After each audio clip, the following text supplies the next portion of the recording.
Hey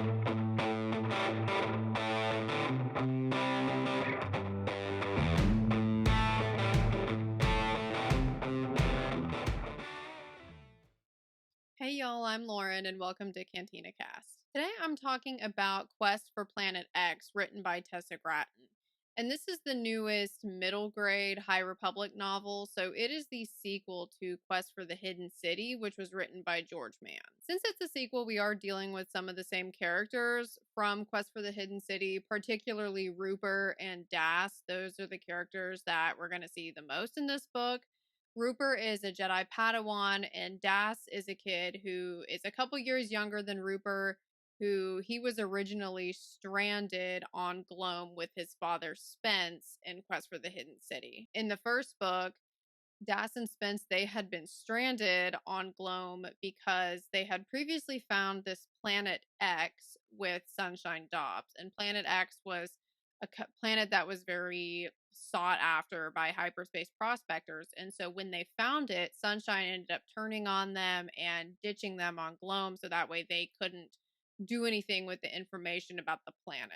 And so that was like a key part of Quest for the Hidden City. And so in this book, where we're picking up, is Das is still wanting to find Planet X. So if you haven't read Quest for the Hidden City, this book, it might not make a ton of sense because it is a continuation of that same storyline. So Quest for the Hidden City would be a must read before this one. And also Cataclysm by Lydia Kang. That might be a good book to read before this one.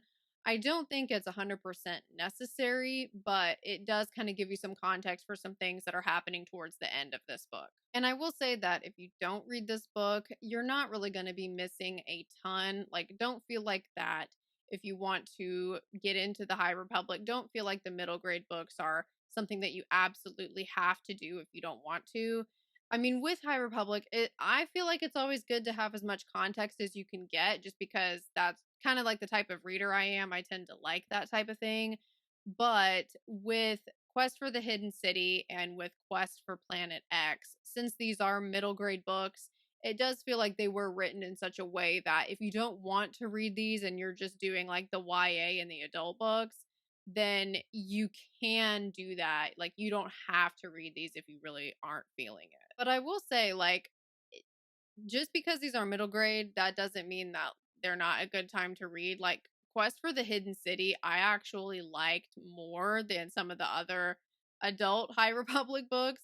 So, I mean, it is just kind of like, with High Republic, it's hard to predict, like, which stories are going to resonate with you more. And sometimes it doesn't even matter what the age, like the target age group is for the story. So I would say, like, if the premise sounds interesting to you, it might still be worth giving it a shot, even if you aren't typically somebody that reads middle grade books. But of course, because it is middle grade, it is faster paced. You're not getting super deep into the themes because it is written for a younger audience.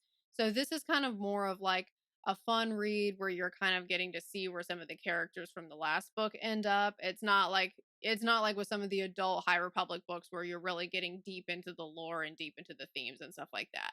With a middle grade book, that's just usually not how it works. Okay, so I am going to start talking about the plot of this book now. So if you haven't read this book, but you're planning on reading it, if you don't want spoilers, now is your time to turn back. When the book opens up, we meet Felix, who is a member of the Path of the Open Hand, who we met very briefly in Path of Deceit.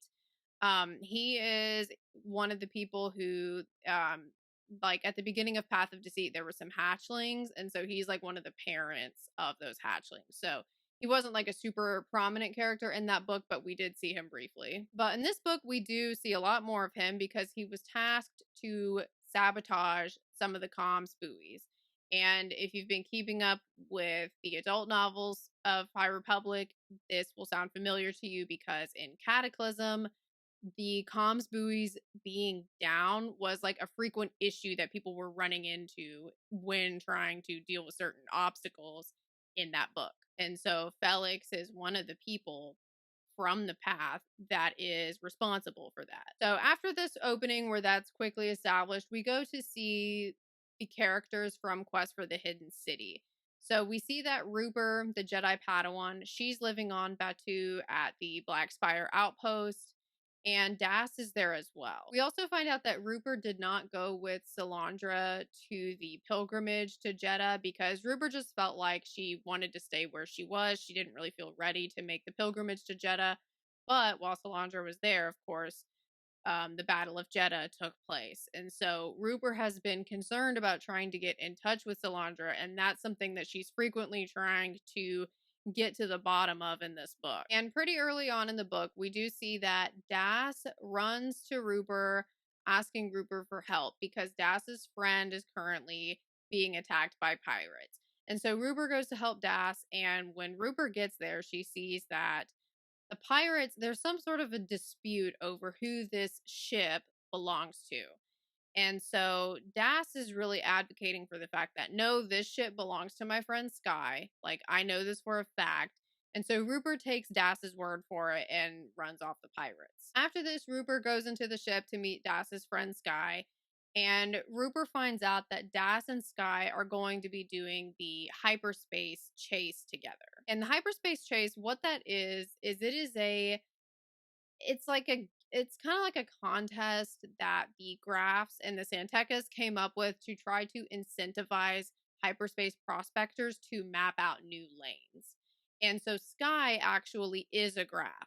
And so Sky and Das, they want to team up together to do this hyperspace chase, and Das has actually decided to do it without his dad, Spence, which it sounds like that's probably not going to go over well because it sounds like Spence and Das were originally planning on doing the hyperspace chase together. And also, Das is a kid. So obviously, Spence is not going to be happy that Das and his friend Sky are gonna like try to go find Planet X together. But Sky and Das do feel like they actually have a pretty good shot of finding Planet X because Sky's dad previously had excavated this ancient device that seems like it's able to somehow use the Force to be able to find Planet X. And they are able to convince Rupert to come because she's having a hard time getting in touch with Master Salandra, who she knows was present during the Battle of Jeddah. And so she feels like if she goes with them and is able to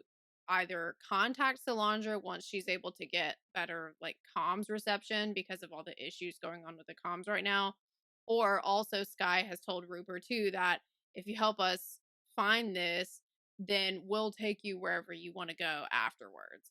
So that's enough to get Rupert to agree to go with them. But shortly after the deal has been made and they're on their way, Das and Rupert find out that Sky wasn't 100% honest about how they acquired this ship. So they did steal the ship from their brother. And their brother soon catches up to them and is trying to stop them. After outrunning Sky's brother, they all get out the device that Sky has and they're trying to use it. And Rupert is able to confirm that this device does seem to be using the Force in some way. It sounds like Rupert doesn't think it's quite a Force artifact, but it does have some sort of capability of using the Force to navigate. And this isn't really fully explained at any point in the book. We don't really get a concrete answer as to how this device works, but I do feel like we're going to be seeing this device come up later on in other High Republic readings because they did leave it open-ended.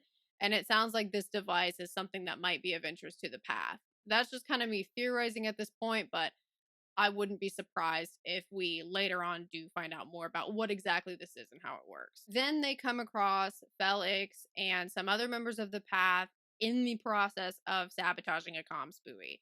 And the way that this happens is Rupert is trying to use the comms to get in touch with Salandra, and that comms buoy is down. So Rupert contacts them and identifies herself as a Jedi Padawan. And of course, when the path members hear this prompts them to attack. And Rupert, Sky, and Das are successful in overpowering the path members, and they end up capturing them all, and they're able to let some of them go, but Felix is still on the ship. And when they're still trying to decide what to do with Felix, this is when Sky's brother catches up to them again. And so they end up having to make a run for it, and they still have Felix on the ship with them. Then they soon realize that Sky's brother has programmed the navicomputer to be able to track them. And so they pretty much have to make a pit stop in order to fix this. So they decide to stop at Farge, which is like the nearest planet that has any sort of atmosphere where they could just stop and take a minute and fix this. While they're on their way there, Rupert and Felix get to talking about their beliefs.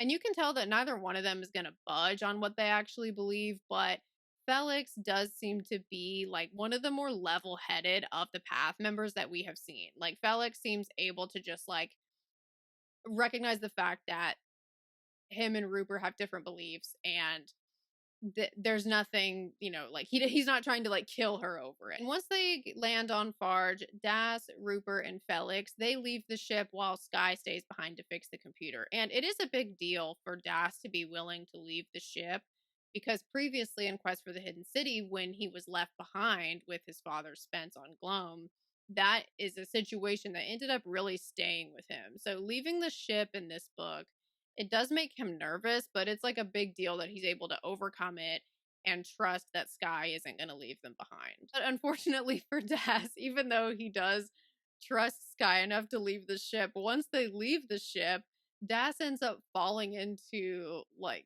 what sounds kind of like a carnivorous mushroom. Like, he falls into like a gooey pit that burns, and they have to like pull him out. And so Felix actually he saves Das. And if Felix hadn't saved Das, Rupert might not have been able to handle it on her own. So it's a big deal that he just put aside all of the differences between the path and the Jedi and all of that and just saves Das. And this is kind of like a turning point for Felix and for Rupert as well, because they're able to recognize that, like, even though they have such different beliefs, they're still people, and they don't want their beliefs to get in the way of like doing the right thing. Once they get back to the ship and Sky has successfully fixed the computer, Felix decides to just stay with them on the way to Planet X, because even though Felix, over the course of the book, we are kind of getting the sense that Felix might not be 100% on board with the way that the path is going about things, he still wants to try to get back to the path because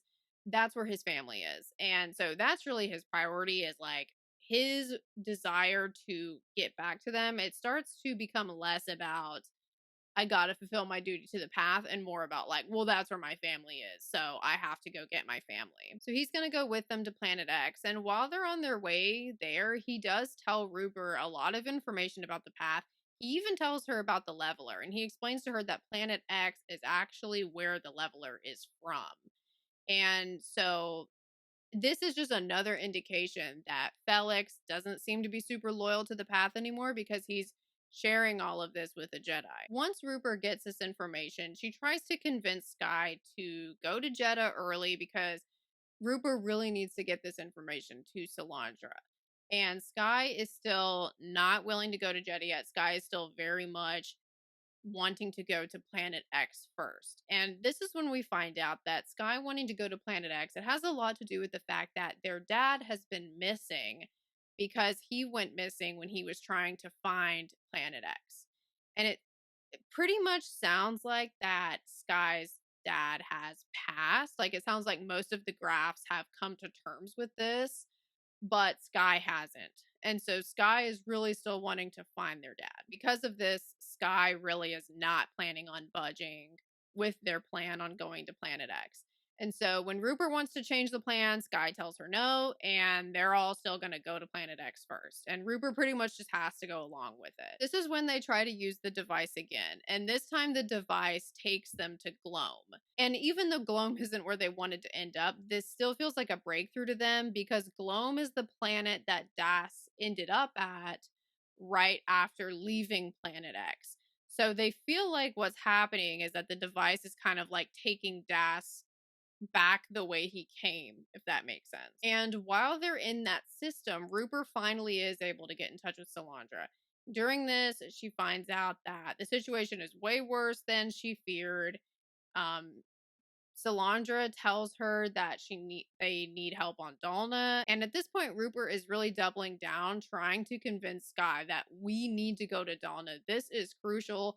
A lot of lives are at stake. This is about more than just one person. This is about like the fate of the galaxy, because if you've read Cataclysm, you know that there is a pretty intense confrontation going on Dalna right at this time. Finally, Rupert is able to convince everybody on the ship that we do need to go to Dalna, and even Sky. So Sky is now on board with it.